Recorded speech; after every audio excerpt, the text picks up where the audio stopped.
So as folks are joining, we would invite you to introduce yourselves in the chat. I'm Allison Schooler, and I am the President and Chief Scientist at the Baycrest Academy for Research and Education and the Center for Aging, Brain Health, Innovation. So if people can say who they are and where they are, that would be great to see in the chat.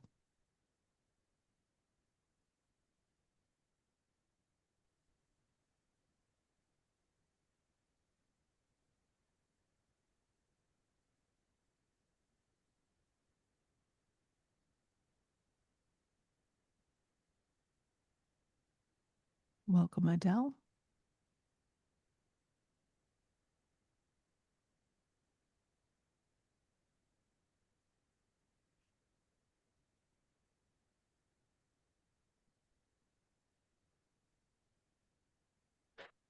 Oh, Karen's winning from Nova Scotia right now. That's great. Oh, Whitehorse, excellent. The Whitehorse, I think, might be winning now in terms of distance, I'm thinking. But it's great to see people from not just across the GTA, but also from across Canada. All right. So although we are meeting virtually, I want to make sure that we acknowledge that Baycrest operates on the traditional territories of many Indigenous nations, which have cared for the land for thousands of years, including the Anishinaabe, Haudenosaunee, and the Huron-Wendat peoples. And we also recognize the current treaty holders, the Mississaugas of the Credit First Nation. And this land remains home to many diverse First Nations, Inuit, and Métis people, and is subject to the Dish with One Spoon Wampum, which is an agreement to peaceably share and care for the entire Great Lakes region. So we're incredibly grateful to have the opportunity to work on this land today. And you, as we're seeing, as people are putting into the chat, clearly work and live in different sorts of areas and territories. So we encourage you all to reflect on the land in which you're located and to consider your relationship to that land and to the people who are the traditional keepers of that land. We're going to start with a little bit of housekeeping. First, we want to make sure that you keep your microphone on mute unless you're speaking, and there'll be some time at the end of the presentation period where we're all discussing, where we'll ask you to come off your microphones and everyone sure to chime in with questions and discussion. We also want you to feel free to turn your camera off if you're comfortable, because we'd love to see who's here. We also are wondering, if people need closed captions. If you do, then you can just click on CC, which is on the bottom. And if you don't see it, click on More, and it should give you some other options there. And then you can have auto-generated closed captions. We also want to encourage you to take breaks whenever you need to. Don't feel that as though just because people are speaking here on there that if you really got to go or need some water, need to take a break to stand up, stretch out, feel free to do that as well. We'd like you to use the chat for comments and questions, and we'll be monitoring that throughout. And finally, a note that we are recording the session.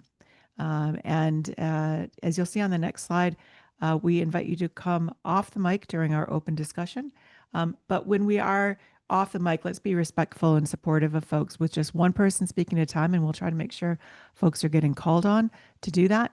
But let's also be sure if there's a lot of background noise where you are and you're not speaking, maybe keep your mic off during that time just so that people can hear a little bit better, because it can get really loud and noisy in these sorts of Zoom seminars. So the next slide just shows a couple of the folks that we want to thank. We are sponsored by the Slate Family Foundation, by Baycrest, and by the Center for Aging and Brain Health Innovation. And I now want to introduce a couple of the guests who are going to be joining us. You'll see here Dr. James Noble and Ben Schaub. Ben is an award-winning science journalist and Defy Dementia's writer and chase producer. Ben researched episodes of CBC's The Nature of Things and produced interviews and documentaries over many, many years for the Discovery Channel and Canada's Daily Planet. And he is also, as I mentioned, doing a lot of that same kind of work to make sure that Defy Dementia is as great as it is. So welcome, Ben. We also are welcoming Dr. James Noble, who is a professor of neurology in the Taub Institute for Research on Alzheimer's Disease and Aging Brain at Columbia University's Irving Medical Center. He was the very first to discover the association between the periodontal pathogen Porphyromonas. Wait, so let me try it again. You can correct me when I'm wrong. Porphyromonas. Porphyromonas? Is that close? I think it's Porphyromonas gingivalis. Well, I didn't say the second part yet, but yeah, Okay, yeah, porphyromonas, sorry. Yeah. porphyromonas gingivalis, and impaired memory. But now everyone should know how to say them. We will check your memory on that later. And he also leads a project exploring the relationship of oral health conditions and cognitive trajectories. And he's also the author of Navigating Life with Dementia and was a wonderful expert that we had on our most recent episode of Defy Dementia. Now, we're just going to give a little tiny bit of background on dementia, just for people who want a quick little refresher. When we talk about dementia, it's not just one thing. Dementia is a really general term that describes a collection of different kinds of clinical symptoms that have an impact on people's ability to live their everyday lives. And it can be caused by a number of different kinds of neurological disorders that affect the brain. The most common one is Alzheimer's disease. Most of the cases of dementia are, in fact, Alzheimer's disease, but there are other kinds of dementia as well, other diseases that lead to dementia, including vascular dementia, Lewy body dementia, frontotemporal dementia, and there is very often more than one of these present at the same time. In an upcoming episode of Defy Dementia, we're going to be demystifying a little of this in more detail to explain a little bit about like what are the different kinds of dementias, diseases that lead to dementia, and what can you be on the lookout in each of them. But the bottom line here is that dementia is really an umbrella term, and there are about 50 million people affected worldwide right now, and we also want to make sure that you know that although that many people are affected around the world, it is not a normal part of aging. It is caused by diseases. And in Canada right now, we have almost 800,000 people living with dementia. And that's estimated to grow to about 1.7 million by the year 2050 if we don't do anything about it. So in Canada, every day, more than 400 people are developing dementia. So that's more than 17 every single hour. Worldwide, it's one every 3 seconds. So just, count one, two, three, one, two, three. Every time you get to three, someone somewhere in the world is developing dementia. By 2030, nearly 1 million people could be with dementia. And as I said before, by 2050, it's going to be up to 1.7 if we don't do anything about it. And that brings us to the next point is that there are things that we can do to reduce our risk for dementia. So you might be thinking, well, my mom or my dad or my grandma, my grandpa had dementia, and so I will have dementia too. But genetics is only one tiny component of what can lead to dementia. We know now that at least 45% of the risk factors for dementia globally are related to things we've got some control over. These are what we call modifiable risk factors. And globally, if we could make sure everyone was doing everything they can, we could potentially be reducing the cases of dementia by at least 45%. Now, just because you're doing all these things, you're reducing your risk, it doesn't mean you won't get it. But everything that we can do to reduce that risk is important. And we can start really early in childhood. So, some of the sorts of things you can use to do to reduce your risk of dementia are have a high quality education early in life. Once you're in sort of your middle life, you can also do a number of other things. The sort of factors that are most important in midlife, so 45 to 65, let's call it for simplicity, would be having a hearing impairment, having high LDL cholesterol, having diabetes, high blood pressure, obesity, physical inactivity, traumatic brain injury, smoking cigarettes and other sorts of smoke, dealing with depression, and also excessive alcohol use. And then even in our later life, 65 and plus, you can see that things like air pollution and social isolation and loneliness and uncorrected visual impairment, those all can be risk factors also. But there's something that we have either individually or as a society some control over. Now, in this list of modifiable risk factors, I want to highlight these are only the risk factors that are in this landmark study that came out in 2024 is the most updated version in the Lancet, which is one of the top leading medical journals. And so to get onto what we call the Lancet list, there needs to be a lot of publication. There needs to be a lot of data that really shows this link between whatever these risk factors are and your likelihood of developing dementia later. So, although we list the 14 here, there are, in fact, many other risk factors that people may not even be thinking about. So, when you go to the next slide, what you're going to see is a poll. And we want people to um, click on the poll that should have just appeared on your screen. When you think of dementia prevention, which area of health comes to mind first?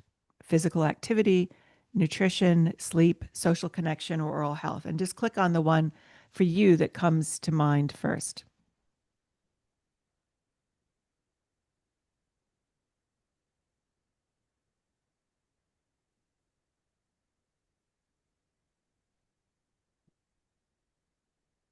Okay. And what you can see there is the vast majority of people, physical activity is the one that comes to mind first, about 56%. Nutrition, social connection are right behind. Sleep a little bit and oral health a little bit. I'm assuming, James, you might have put oral health down for yours. No, okay. So someone else who maybe listened to the podcast put that one down. And it is, in fact, the case that oral health is a risk. And I'm going to turn it over to James to talk a little bit about why we think now that oral health is also a risk for dementia. So, James, over to you. Yeah, so thanks for having me once again on this. So I'm a neurologist, but I focus on oral health in my research because of many different things, epidemiological interest, but also family interest. I come from a family of dentists. So, I've been interested in it, but I think what's really caught my attention as an epidemiologist are several things. Number one is that it's a very common condition. And so that has appeal as a potentially modifiable risk factor if it's actually common and one that seems to be under addressed. It also has a history of having an association with other kind of systemic diseases, including stroke and preterm infants delivery, as well as heart disease. And that was actually one of the reasons I came into this research, was knowing that and wondering if there's a potential more connection directly with dementia. And it looks like there are several different pathways through which something like this may actually happen. And there are some associations between early or midlife oral health and late life cognitive impairment. And it may go through a kind of a shared common pathway with some of those other risk factors you just listed, whereby there's an elevated level of systemic inflammation that we can measure, not just in the mouth, but in the blood. And those have impacts on different things, including the vascular integrity of our bodies, our heart, our kidney, and our brains, but it may be through other pathways that we don't just quite know yet. And while it's interesting to think about, maybe people who have dementia may struggle to maintain their oral hygiene, I think that argument is fairly straightforward. People are forgetting to brush their teeth, for instance. But from a scientific research perspective, especially one focused on modifiable risk factors, I'm really interested in understanding if it's actually the reverse direction. That is, if people don't take care of their teeth, is there a connection with late life memory impairment? I think there's another slide for me to cover as well. Yep. Yep. And so what's the conclusion? I would say so far right now, brush and floss. There's ample evidence to suggest we ought to be doing that. And really what that does is basically physically remove the debris that's on and between our teeth between and after meals. The idea being that if you can remove that junk that's basically stuck in your mouth after a meal, it prevents the likelihood, or it diminishes the likelihood of that junk, what becomes plaque on our teeth, from then setting up basically a ready-made environment for infectious organisms to basically set up shop and then really start to become very active in a destructive inflammatory process in the mouth. That's really what oral health care is all about. So oral health kind of has two different modes. One is the things that we do for ourselves day by day, often multiple times a day, kind of brushing and flossing, maybe relying upon others to help us get that accomplished. And in between those visits, visiting with a dental professional to make sure that we're keeping up with our cleaning, maybe give us some pointers on what we ought to be doing better, and also identifying any other health conditions that may come about that maybe go unrecognized except at those visits. Right. That's really useful. And it brings us to our next poll, which is a question for folks about how often do people think about oral health as part of their overall health? And this is anonymous, so please just answer it. And don't worry, we're not going to know who says what. And how many of you think it's all the time? You're just thinking about this all the time, every once in a while, only when you have a dental issue, or hardly ever because you don't really connect the two. I'm curious to see what people are going to say here. So we're waiting for those results to come in. I feel like we need that Jeopardy theme song music, like do do do do. All right. All right, there we go. So many people are actually saying that they believe and they think about it all the time that oral health is overall health. A number of people say every now and then, relatively few, only when they have a dental issue or hardly ever. And I'll be curious when we get to the discussion how many of them maybe change their mind about some of this from the listening to Ben's story and other information that we shared in our podcast, and how many thought that before. So, Ben, if I could turn it over to you, we can maybe stop sharing the slides. We can see people's faces a little bit better. Can you just remind people a little bit about your own oral health journey? Well, about 20 years ago, I kind of let my oral health go. I should have been flossing a lot more. I was brushing twice a day, but basically, I didn't floss. I developed gingivitis. Several dentists in a row would warn me. And then about, well, maybe 3 or 4 years ago, my current dentist told me that I had a periodontal disease. And basically, they were like the gum had come loose from the teeth. Food was collecting, bacteria was helping make tartar around the base of the teeth, and then my own immune system. This is how periodontal disease works. Your own immune system attacks the bone around the teeth, and there's a high probability of having them pulled. So I basically, elected to have periodontal surgery done, and they basically tighten, they lower the gums so you can clean there better. And the whole key to periodontal surgery is what you do afterwards, and which basically means clean out your pockets, be meticulous about your teeth, and you get to keep them. And that's the path I'm Mhm. on right now, is being meticulous and really looking after my teeth. And also because I also work on Defy Dementia, Yeah, I'm very conscious about a whole bunch of things about dementia yeah. risk. So what else And are you doing to maintain that brain health? well, I'm part of the study actually at Baycrest at the Kimmel Health. I'm taking part in a cognitive health study where I go to a gym and take Tai Chi and things like that. So I've really upped my physical activity. That's the Uh, Kimmel Family Center for Brain Health and Wellness. Yeah. That's the one. And also, I'm bicycling all the time. I've always been a healthy eater, but now even more so. I'm very conscious of, being social and doing things that are cognitively healthy. I think about it a lot. Yeah. I think it's a big deal. We have Parkinsonism in my family, and I'm very conscious. That's a kind of dementia. So I'm very conscious that I need to do everything I can for as long as I can to look after. Yeah. Yeah. And for folks who don't know, if you haven't listened to some of our nutrition related episodes, Ben is also a gardener Yeah. and keeps us all healthy by bringing us like amazing kale and tomatoes. You kept us fed all through the summer. So thank Well, you. the kale is one of the key healthy, leafy, healthy greens. It really is important. Yeah. It's wonderful. Yeah. And some of these things, of course, you can only eat well if your teeth are working right. So James, back to you. Like what about Ben's story resonates with you? I mean, just the fact that, it sounded like, you thought you'd been taking care of your teeth very well, and periodontal disease snuck up on you and became quite serious quite quickly. It is a very common syndrome. Our best estimates are somewhere between 15 to 75% of adults have it.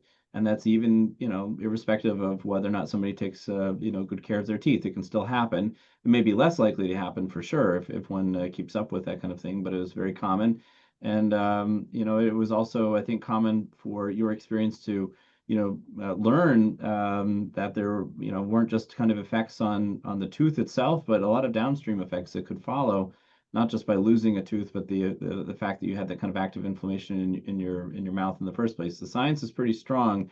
That active inflammation in the mouth has a lot of consequences that are measurable in the blood. I mentioned some inflammatory markers that we can measure. We can actually measure antibodies to the germs that are in the mouth. And that was how the discovery that we talked about a little bit ago first came about, and how others have looked at it too. So there's clear evidence that this is not just a mouth disease, but a whole body disease. And most of us wouldn't think twice about taking care of a whole body disease. Right. I actually wondered if, and I don't think you got to this in your podcast, but did insurance or costs come about? I mean, I don't know nearly as much about the Canadian health system as I do about the American health system, but oral health insurance is usually considered a bit of a luxury. And strangely enough, even our eyeglasses and hearing aids, even though they're very much as essential as anything else. But it sounds like there's been some movement to try to have a more universal Yeah. support program for dental care. Is that right? Yeah, in Canada, we recently they've introduced dental care as part of. It wasn't originally part of the sort of one payer system, but there's a new program that's been introduced. Ben, do you want to share your experience with that, or? Well, you have to the actual the public program is that you have to it's for people who have a lower income. I have private insurance, and so that Yeah, helped with my periodontal surgery. But I mean, I still had to pay for it. There was a big chunk I had to pay for it myself, and that is being able to have periodontal surgery, it is it costs, and it's not always accessible, and some people will not be able to afford it. yeah. But I think what the plan is that the core dental coverage is getting rolled out to more and more people. It Really is, with but I mean, with a focus on prevention, right? So that yeah. Well, people the in the whole, past, if you didn't have private insurance, it was hard to even get to see the dentist for a cleaning, because yeah. that might have been out of reach. So I think the hope is, James, that because we're covering now pretty much everyone, if they can't afford it, they will have coverage. It's still being rolled out, Well, the reason but I bring it up is yeah, because, simply getting to the dentist and doing the things we need to do is a barrier. I mean, there are many different reasons that people don't seek health, and you want to yes, try to eliminate those barriers whenever possible. Logistics are a big one. Can you afford it? Can you get it? Is it available in your area? Do you have somebody even available to make an appointment for you when you need it?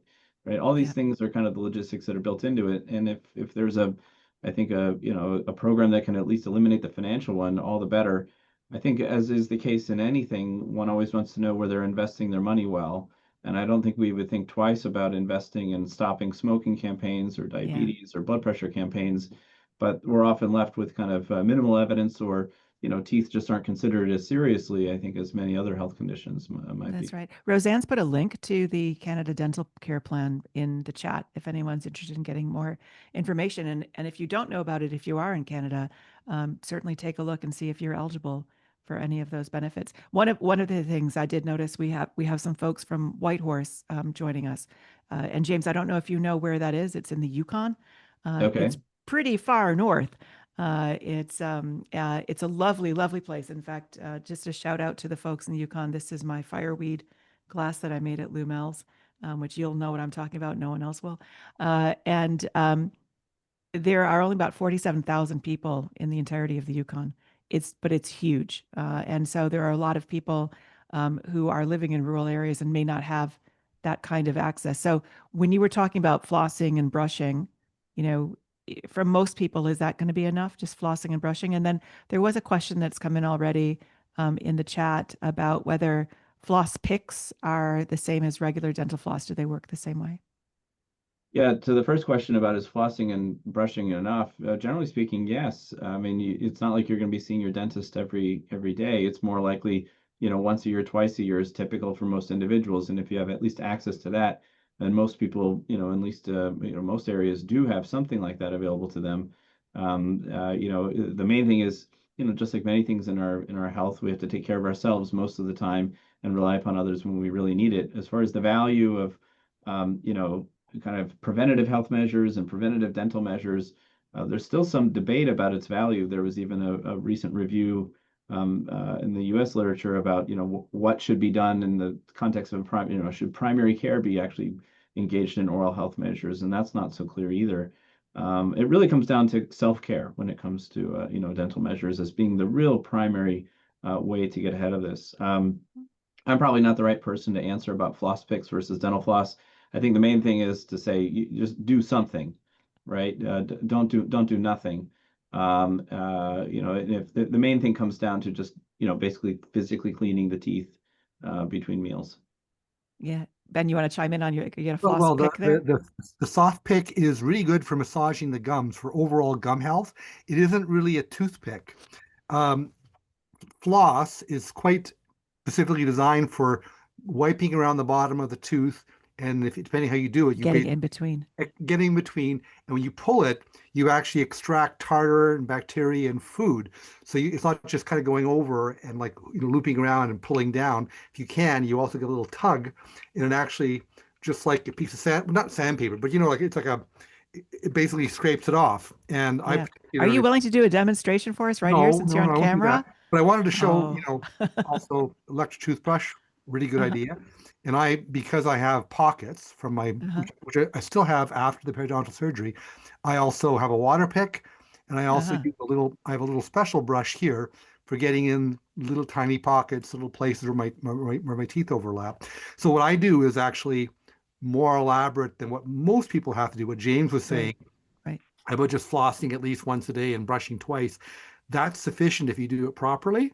In my case, I do a lot more because I'm managing a condition, which is periodontitis Right. under control. But Ben, I have to say, even though you're managing a condition, a lot of people are told to manage the condition and still don't do it as diligently as you do. So I just want to say kudos to you for keeping that up. And Ben, I want my I don't, teeth. yeah. James, would you agree that, even when people know they have an issue, they don't necessarily uh, follow the directions that they're supposed to?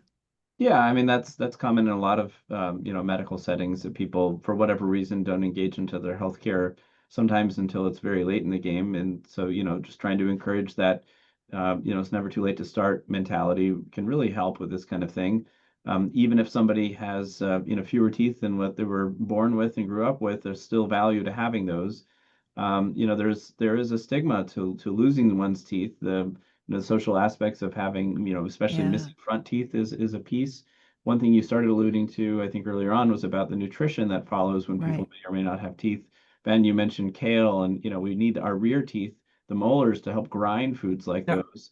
And the teeth in the front are more for tearing purposes. But it has been the case that because we now have tools to cut up our food, we may not need our terrors as much as we needed in the past. So you can cut up some foods and grind them, whereas previously we would have had to have torn them using our front teeth.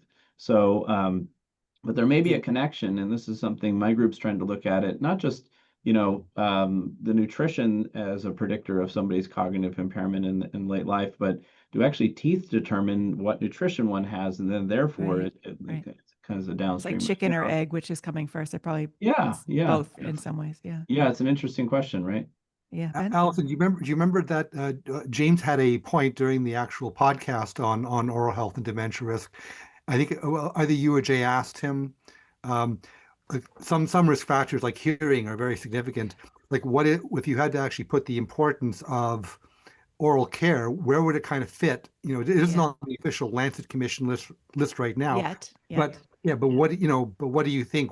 How important is oral care in the big picture Yeah. of other risk factors? Yeah. And just for some from setting for folks listening in, the 45% is not all in one factor, right? So smoking is down around 2%, worldwide. And it's actually gone down because people have stopped smoking. Uh, Hearing is about 7%. So that's one of the largest ones, accounting for the biggest share in and of itself. So James, to that point, we were sort of amazed at the number that you gave us. What do you think that number would be, roughly speaking, Yeah, I mean, for so oral and care? just to kind of clarify what we talked about on the podcast further. So there's something called a population attributable risk, or etiologic fraction, or population attributable fraction, which takes into account not just the relative risk, but the frequency with which a risk factor exists. And depending on the estimates you look at, it looks like probably the more teeth you have, which I'd say is probably the most consistent epidemiologic risk factor that we see.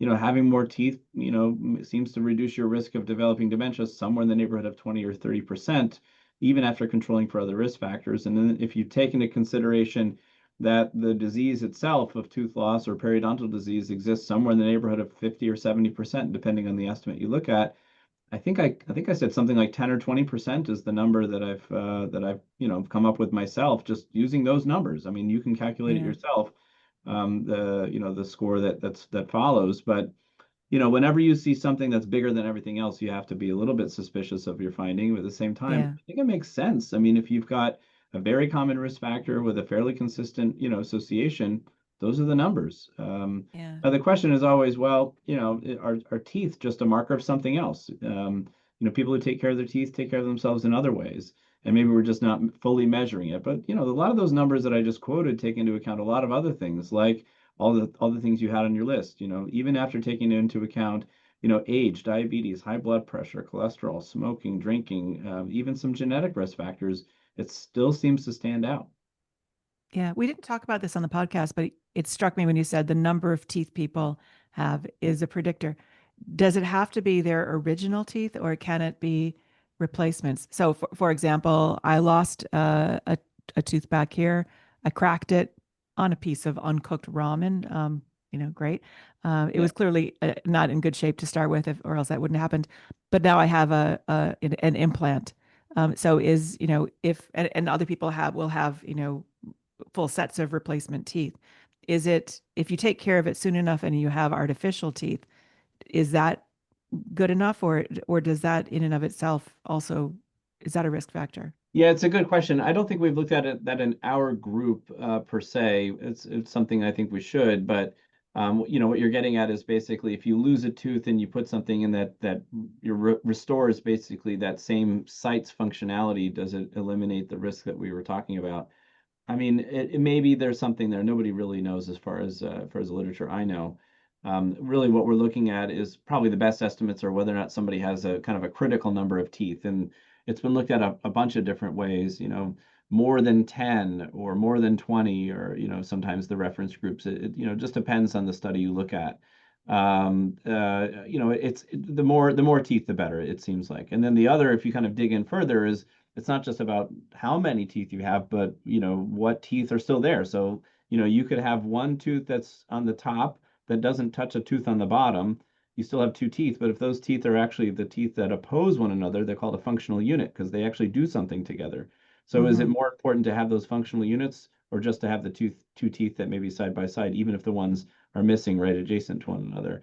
That's the Ah, kind I of see. minutiae that, I hope some of the studies that we're developing right now will be able to get into. We just don't know for sure right now. Yeah, there's a lot more work that has to get done Oh, before yeah. oral health can end up on that Lancet list, right?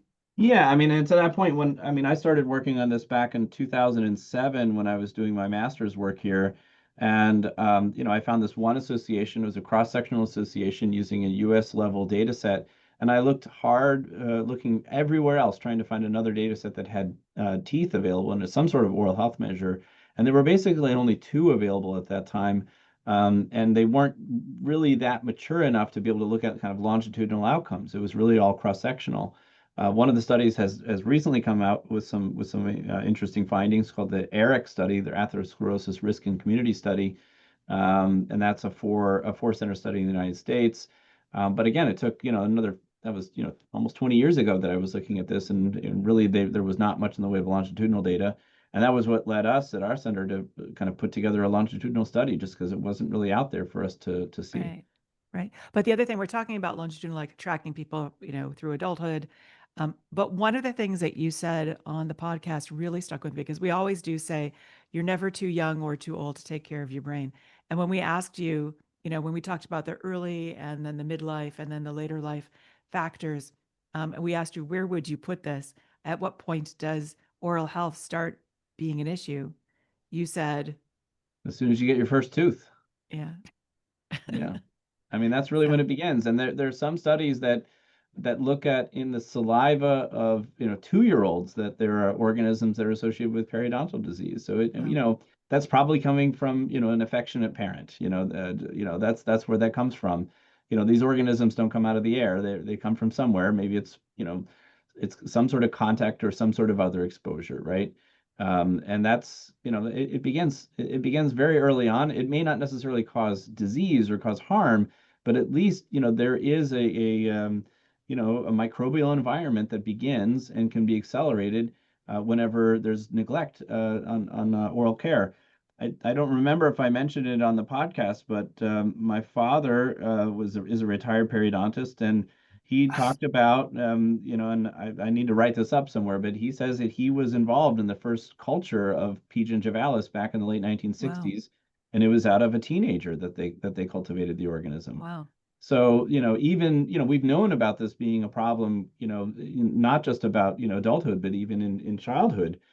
We've known about this for decades. The real kind of new connections that are coming to light are whether or not they have associations with more systemic health issues, outside of just the mouth. Yeah. And I like we say P. gingivalis. That's easier to say than. Yeah. Yeah. Yeah. But one of the other things we did talk about was P. gingivalis, that it's not the same thing as just the plaque on your teeth, right?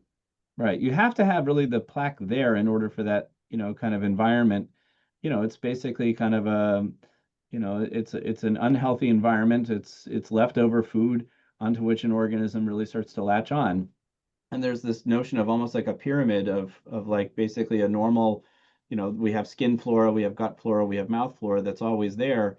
But the gut flora, or the oral gut flora, the oral flora basically sets up camp in the mouth and then begins to find pockets or find, leftover food that's there. And then some organisms that are there in a little bit of a population start to kind of build up and start to take over for what are considered kind of normal commensal organisms. And little by little, there seem to be these more virulent or harmful organisms that really take over. There are other paradigms that are thought about of this so-called keystone paradigm. If you think about the archway of a stone archway with a keystone in the middle, if you take it out, everything falls apart. Well, there's this idea that maybe some of these keystone pathogens are really central for everything else to follow, and maybe we can disrupt that through disrupting some of these keystone pathogens. That's not really that worked out, but really what it comes down to is the physical environment. If there's not a plaque or a pocket for these organisms to set up in, the serious consequences of periodontal disease don't necessarily have to happen. Yeah. And of course, we did talk about a lot of this. Actually, we're talking about some things that aren't on the podcast. This is like bonus material. But for people who haven't already listened to the podcast, I want to make sure that they understand what the whole Defy Dementia project is. And so we've got another set of slides here. Defy Dementia is it's a public awareness raising initiative. It was initially supported by the Public Health Agency of Canada, and it's now supported, as I said before, by the Slate Family Foundation, the Center for Aging, Brain Health Innovation, and Baycrest. And really what our goal is to raise awareness about what are these modifiable risk factors for dementia, and making sure that people, wherever they are, can kind of take simple actions in their everyday lives so that they can reduce their risk of dementia or slow the progression of the disease so they can live their best possible lives as they're aging. And as we said before, we really believe you're never too young or too old to take care of your brain. There are things you can be doing, even if the risk factor is something like, what's stated as most important in later life. For example, social interaction. You could still be doing things early in life to get yourself set up so that you will have good social interaction and reduce your loneliness later in life. And even if something is listed as being most important on the Lancet scale as early life, like early childhood education, we now know also that later life education is also important. So don't worry so much about where those different factors are listed in early, mid, or later life. They're all important throughout your entire lives. The podcast that we have is co-hosted by me and Jay Ingram, who many people will know is, I would say he is Canada's leading science journalist. Ben and I are maybe a little biased because Ben especially, we've both known him and worked with him for decades. We won't say how many decades, but three decades. Yeah, actually, that's true for me too. I started working with him in the 1990s also. And he's just amazing to work with, consummate professional. In addition to the podcast, we also have some videos of as for not for all the podcasts yet. We're going back and trying to get them filled in. I think we're going to be able to actually play this video. There've been a couple questions coming in about nutrition. So if we can play this video, that would be great. So people can hear what we sort of said there.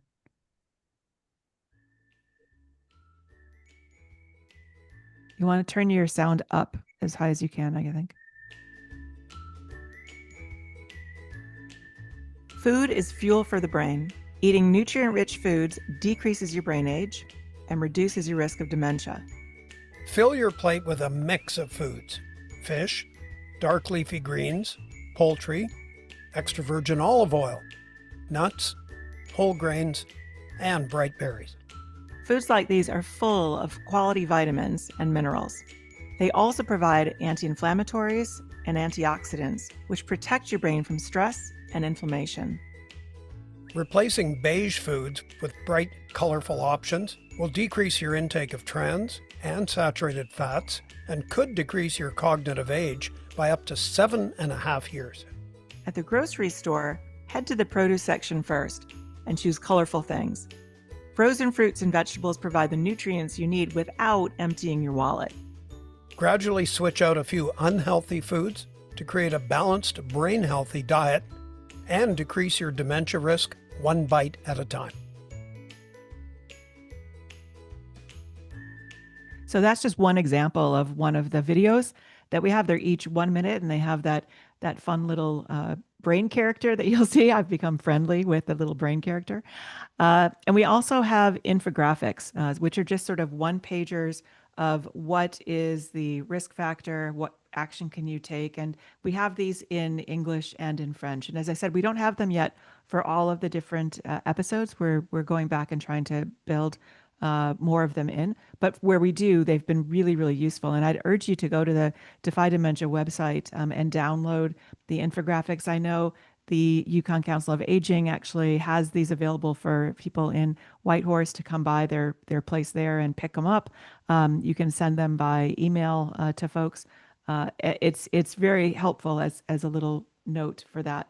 And as we said, I mean, what you eat, that is also actually not on the list of the Lancet report, but it's so related to all of these other risk factors, right? So it is related to obesity, it is related to diabetes, it is related to high blood pressure, cholesterol, et cetera.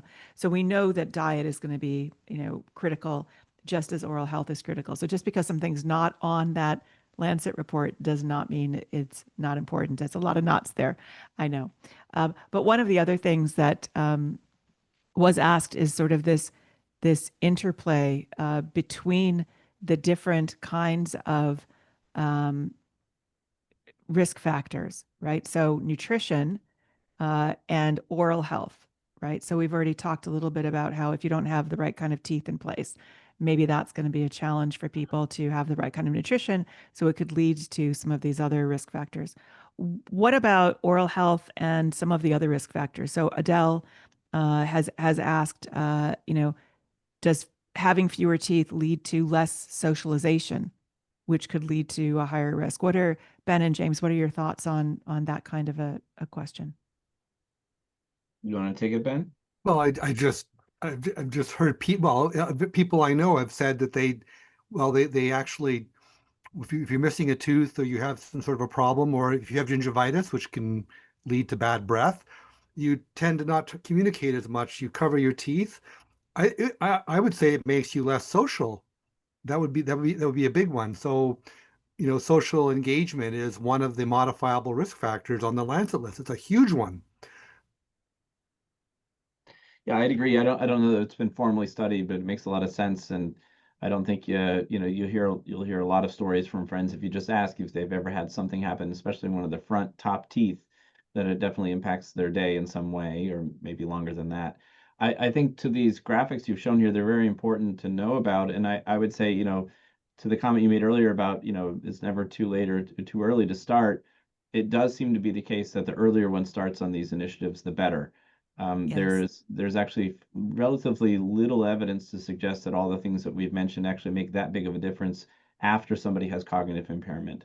There's some evidence to suggest that a comprehensive approach, especially when it comes to exercise, does make a difference when somebody begins to kind of enter into a risk period of developing dementia. And there's not a whole lot of evidence other than the kind of epidemiologic associations, but it looks like if people, are exercising throughout their lifetime and eating well throughout their lifetime, their risk of developing dementia is dramatically lower. But an intervention like that is just, it's hard to propose. It would take 30 or 40 years of follow-up on, on a trial of diet, which is just, hard to manage anyways. But we know that the biological changes that follow with dementia probably take place over the course of 30 to 40 years total, with the final, 10 or 15 years being symptomatic, and 10 years or so before that having identifiable pathological changes, and maybe another 10 years before that of physiologic changes before we start developing the first clear evidence of Alzheimer's and these kind of changes. To your question about, are the other risk factors, do they matter? There is a pretty strong association between the expression of periodontal disease in people who have diabetes, as well as people who smoke. Now, whether or not those two factors together influence somebody's cognitive impairment or cognitive problems, nobody knows. But do you know, in terms of causal, I mean, presumably smoking is causing the periodontal disease, as opposed to periodontal disease causing people to smoke. Could go that way. No, but diabetes right, could go either way, right? Right. I would say no. I would not say that, periodontal disease is causing people to smoke, although maybe if you're anxious about losing your teeth, maybe you're going to, take a cigarette or something. But no, the idea is that maybe the aggressiveness or maybe the presence of periodontal disease is more likely to be expressed in people who smoke. Same thing with diabetes. Diabetes does have impacts on our immune system after all, and so maybe that has another role there too. Yeah. And it's interesting thinking about, these interconnections, because when I lost or was having problems with that one tooth, and it took me, even though I do have access to good dental care, it still took me about 11 months to get the whole thing dealt with. And it did get infected, and then I had to have it taken out, and implants, and then healing, and so on. But during that time, even just missing that one tooth, I wasn't able to definitely eat as well as I did before. But it was still, especially during the time when it was hurting at different stages of the treatment, I didn't want to go outside. I didn't want to interact with people. It actually hurt to talk at some points for various reasons. And it hurt to eat, it hurt to talk. And so, even if I could have chewed things, it was too painful. So, all of these different factors. And then if I'm feeling just down in general, I'm not going to go to the gym and lift weights, right? And if I'm feeling down, I'm not going to go to a lecture, or maybe I'm not going to go play music with my band. So all of the cognitive engagement is going to be, increased as well. So yeah, absolutely, it's all interconnected. Now you mentioned. I'm sorry. Go on. You want to chime in? I was just going to say, I think it's easy for people to feel down when they're not doing, if they're not hitting all of these kind of targets. And, I try to kind of counsel my patients to say, well, don't feel bad about it if you can't do one thing or another in a given day. Just try to make every moment of your day, count in some way that matters to you. If it means spending a little more time with friends or doing something a little more cognitively stimulating, great. Don't feel like you have to go out and run a marathon. If my doctor told me to run a marathon, I'd never go to that doctor again. That's just me. So you have to meet people where they are, and just encourage them to do a little bit more than what they're doing already. That's the way we set kind of realistic goals. So speaking of that, James, there's a question that's come in from he's not even anonymous, it's Ben, who's asking if you can tell people what's your daily oral health routine. Yeah, I think we talked about this on the podcast too, but I brush my teeth generally twice a day, and I actually floss my teeth after I brush them first thing in the morning before I've had breakfast. And then, as we talked about on the podcast, it turned out that actually is the same routine that my father and I have followed without even talking to each other about it. And his logic as a retired periodontist was maybe his teeth weren't as sticky for junk to accumulate on him.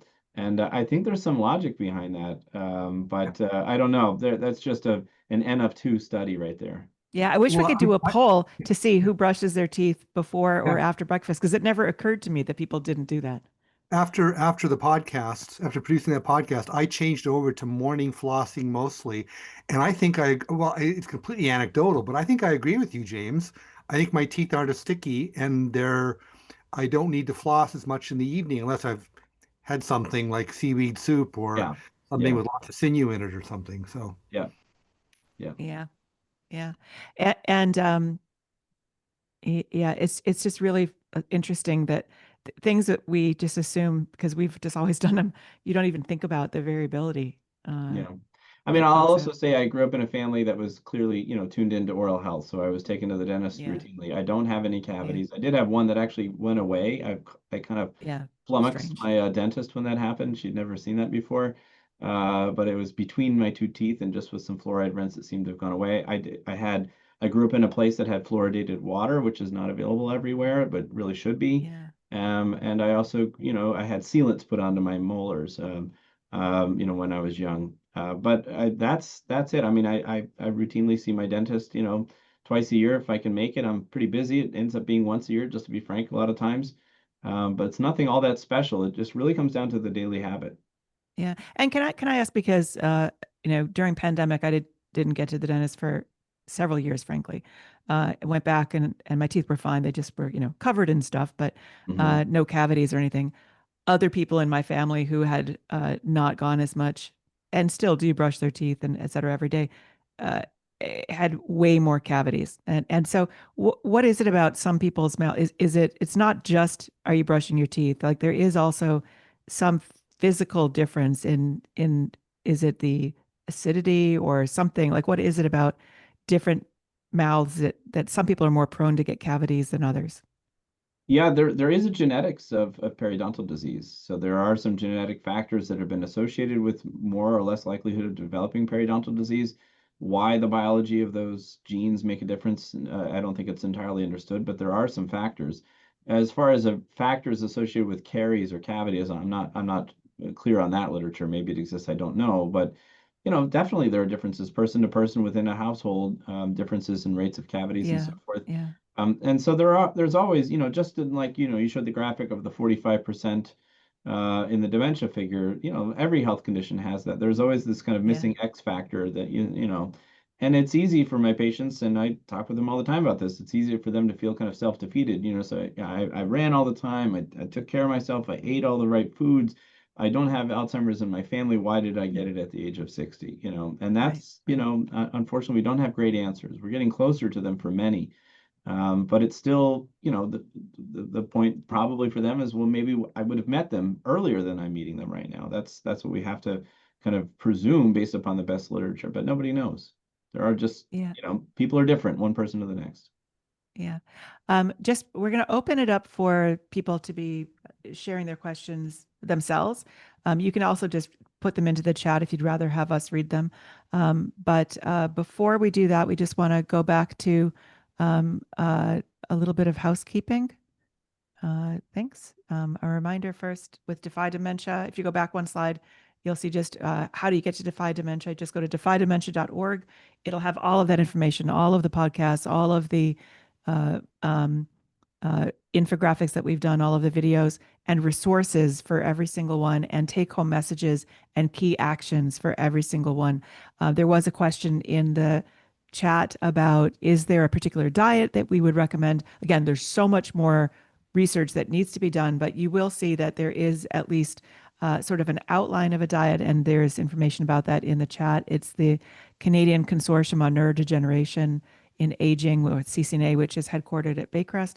That group has created a brain health food guide, and you can get to it from our episode on nutrition, which is episode 5, or you can follow the link that's in the chat there. And and Sylvain is